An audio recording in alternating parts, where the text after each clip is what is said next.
सोचिए, 8वीं सदी का बसरा शहर, इल्म और व्यापार का एक चमकता हुआ केंद्र। लेकिन इसी शहर की मिट्टी से एक ऐसी रूह ने जन्म लिया जिसने पूरी दुनिया को इबादत का असली मतलब सिखाया। हम बात कर रहे हैं राबिया बसरी की, जिन्हें राबिया अल अडविया के नाम से भी जाना जाता है।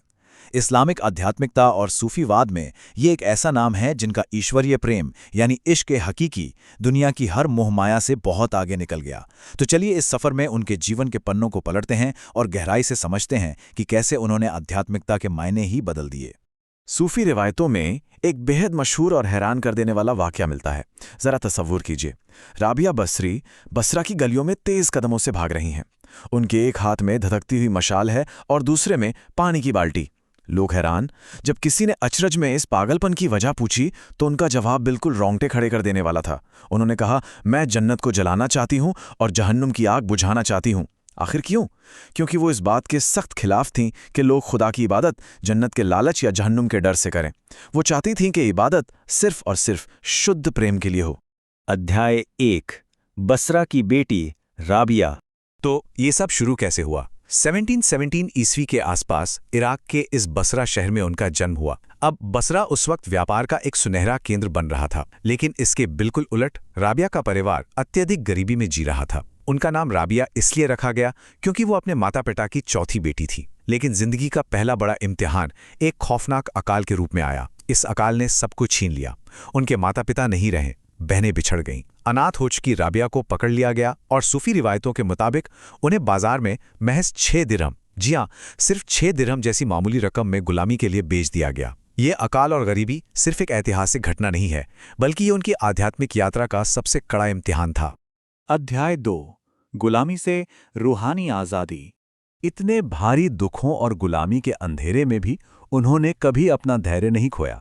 दिन भर की जी तोड़ मेहनत के बावजूद उनकी रातें सजदे में गुजरती थीं। एक रात की बात है, जब वो एक छोटे से कमरे में प्रार्थना कर रही थीं, अचानक उनके मालिक की आंख खुल गई।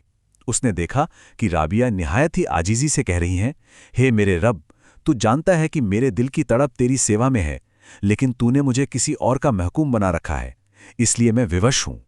और ठीक उसी वक्त मालिक ने कुछ ऐसा देखा जिस पर उसे यकीन नहीं हुआ। राबिया के सिर के ऊपर एक अलौकिक चमकता हुआ नूर तैर रहा था, एक ईश्वरीय रोशनी। वो इतना डर गया और उस रूहानी रोशनी से इतना प्रभावित हुआ कि अगली ही सुबह उसने बिना कुछ सोचे राबिया को हमेशा के लिए गुलामी से आज़ाद कर दिया। लेकिन राबिया के लिए ना, सच्ची आज़ादी सिर्फ हाथों की बेड़ियों के खुलने का नाम नहीं था। बिल्कुल नहीं। ये तो बस एक शुरुआत थी, अपनी जीवन को पूरी तरह से उस एक रचयिता को सौंप देने की। आज़ाद होने के बाद उन्होंने दुनिया का रुख कम और अपने खुदा का रुख ज्यादा चुन लिया। सच कहें तो ये हमें एक बहुत बड़ी सीख देता है। इंसान असल मायनों में तब मुक्त होता है जब उसका दिल दुनिया के तमाम लालचों से पूरी तरह आज़ाद हो जाता है। अध्याय 3, नफ्स से असली जंग।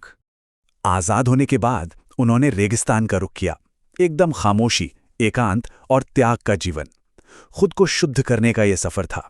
यहाँ एक बहुत ही गहरा शब्द आता है, नफ्स। इसे समझना बहुत ज़रूरी है। शुरुआती सूफीवाद में नफ्स का मतलब था इंसान की वो दुनियावी इच्छाएं जिन्हें कठोर अनुशासन से दबाना पड़ता है। लेकिन राबिया ने इसे एक बिल्कुल नया और गहरा नजरिया दिया।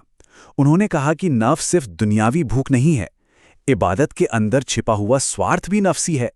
मतलब अगर कोई जन्नत के लालच में इबादत कर रहा है तो वो भी नफ्स का ही एक रूप है जो हमारी सच्ची इबादत को भ्रष्ट कर देता है। कितनी गहरी बात है। और इस सूक्ष्म अहंकार को पिघलाने के लिए उनका अनुशासन कितना कड़ा था, ये उनके खुद के शब्दों में महसूस किया जा सकता है। वो रातों को जागकर इबादत करती थी और अक्सर खुद से कहती थी, ऐ मेरी जान, क्या तू सोएगी? जल्द ही तू ऐसी नींद सोएगी जिससे तू कभी नहीं उठेगी। ये महज नींद भगाने की बात नहीं थी, ये अपने भीतर के उस मैं को, उस छिपे हुए अहंकार को जड़ से मिटा देने की एक बेहद गहरी साधना थी। अध्याय 4, ईश्वरीय प्रेम का संदेश, इश्क हकीकी। अब हम राबिया बसरी की कहानी के सबसे चरम और खूबसूरत मुकाम पर पहुंचते हैं। उस समय की प्रारंभिक तपस्या को देखें तो इबादत का मकसद या तो जहन्नुम के खौफ से बचना था या जन्नत पाना था। ये तो एक तरह का आध्यात्मिक सौदा हो गया है ना। लेकिन राबिया बसरी के दर्शन ने इसे पूरी तरह पलट दिया। उन्होंने तपस्या और इबादत के इस कठोर रूप को शुद्ध प्रेम में बदल दिया। उन्होंने सिखाया कि नफ्स को सिर्फ दबाया नहीं जाता, बल्कि उससे खुदा के इश्क में पूरी तरह से पिघला दिया जाता है। यही वो दर्शन था जिसने उन्हें इस सूफी संत के रूप में इतिहास में हमेशा के लिए अमर कर दिया। उनकी एक बहुत ही मशहूर दुआ है जिसे सुनते ही रूह कांप जाती है। वो कहती थी, अगर मैं तेरी इबादत जहन्नुम के खौफ से करूं तो मुझे जहन्नुम में जला दे, और अगर जन्नत की तमन्ना से करूं तो मुझे जन्नत से महरूम कर दे। लेकिन अगर मैं सिर्फ तेरे लिए तेरी इबादत करूं तो मुझे अपने दीदार से महरूम ना रखना। ये उनके रूहानी सफ़र का सबसे ऊंचा मकाम था। ये संपूर्ण समर्पण और शुद्ध इश्क की वो पुकार है जिसकी कोई मिसाल नहीं मिलती। सच्ची बंदगी का असल मतलब ही यही है कि बिना किसी क्यों के, बिना किसी लेन देन के अपने रचयिता से मोहब्बत करना। जब तक इबादत में कोई भी शर्त या मांग है तो वो पूरी तरह से पवित्र हो ही नहीं सकती।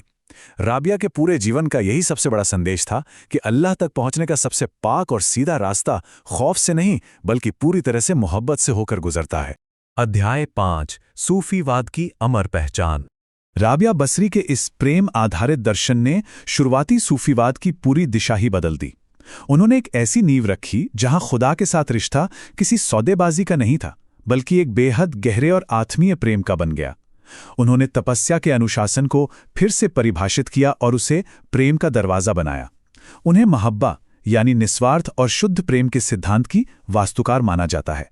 और सोचिए, उनके इस दर्शन का प्रभाव इतना गहरा था कि इमाम गज़ाली और फरीदुद्दीन अत्तार जैसे महान इस्लामी विद्वानों के विचारों को इसने गहराई से प्रभावित किया। गज़ाली ने तो बाकायदा अपनी किताबों में राबिया के इस प्रेम के मकाम को सूफीवाद का एक बेहद ऊंचा दर्जा बताया है। इस रूहानी सफ़र के अंत में एक बहुत ही गहरा सवाल हम सबके सामने आकर खड़ा हो जाता है। ज़रा गहराई से विचार कीजिएगा, क्या इबादत या प्रार्थना महज एक सौदा है जहां हम कुछ देकर कुछ पाने की उम्मीद करते हैं, या फिर ये उस परम शक्ति के प्रति एक शुद्ध निस्वार्थ प्रेम का सफ़र है? राबिया बसरी का पूरा जीवन हमें इसी सवाल की गहराई में उतरने और सच्ची भक्ति के असल मायने खोजने की दावत देता है।